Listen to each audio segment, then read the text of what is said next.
Now Bishop started his work. He found out that the jail was in the middle of the sea, which was full of sharks, and the jail was surrounded by 100-meter-high mountains, so it was almost impossible for him to enter the jail. After this, Bishop gathered information about some gangsters and chose a man who had a tattoo on his face. He made himself look exactly like that man and then bought the necessary equipment for the mission. The next day, when he was roaming on the street, the police arrested him, mistaking him for the gangster, and put him in jail.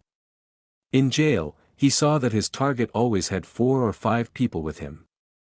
A prisoner told him that this man's name was Grill and that he had murdered the president of Liberia. Until now, many prisoners had tried to kill Grill. When Grill was attacked again, this time Bishop saved his life. Grill thanked him and invited him for a meal. When Bishop went to meet him, he killed Grill and everyone thought that his death was due to eating poisonous food. Then Bishop immediately blew up the jail wall and sprayed a substance all over his body that would keep sharks away from him. Finally, he took out the GPS capsule and jumped into the sea. On the other side, the captain of the boat received a message that Bishop had completed his task. Finding his location, Crane's men rescued him. Then Bishop spoke to Gina on the phone, who told him that Bishop had only 36 hours to kill the next man. This man's name was Indian, who was a billionaire. He was involved in human trafficking, but reaching him was very difficult because he lived on the 58th floor of a building in Australia, where all the walls, doors, and windows were bulletproof. Moreover, there were sensors and fingerprint devices everywhere. Bishop reached the house below this man's apartment.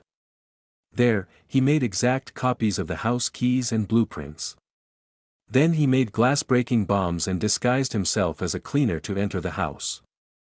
Hanging from the window of the house, he reached the swimming pool of Adrian's house and planted the bombs there. As soon as Adrian came to bathe in it, Bishop detonated the bomb, and Adrian fell straight down and died. Now Gina called again, but this time she cleverly showed him the boat number in which she was imprisoned. Then Bishop reached the boat by helicopter to rescue Gina and killed many goons, but unfortunately, he was caught after some time. Then Crane gave him a final warning, saying, "I will forgive you this time, but if this happens again, poor Gina will be killed, and you will be responsible for her death." Now Bishop's last mission was to kill Max, who lived in America. He was hiding in a building built on top of a mountain, and there was a submarine factory there.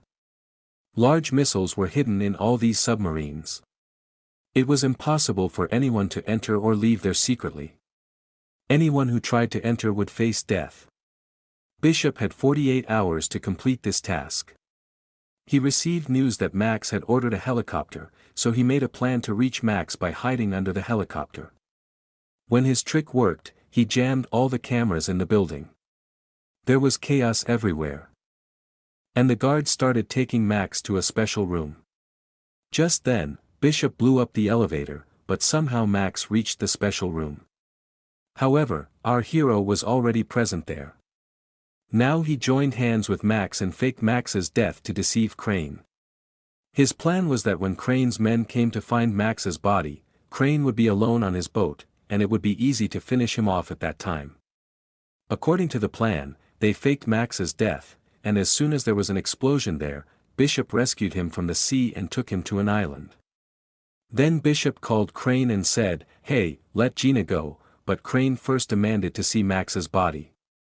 Bishop said that the body was in his submarine.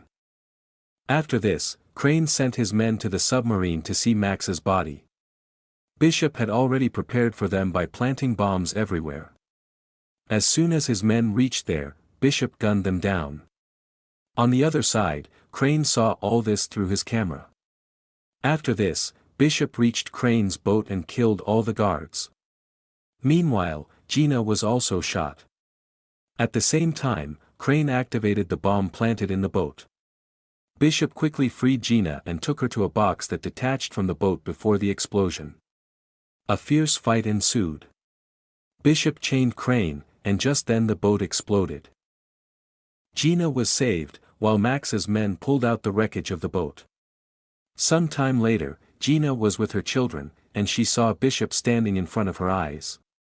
Actually, Bishop had hidden in the steel room of the boat, which is used in emergencies, and thus he survived the explosion.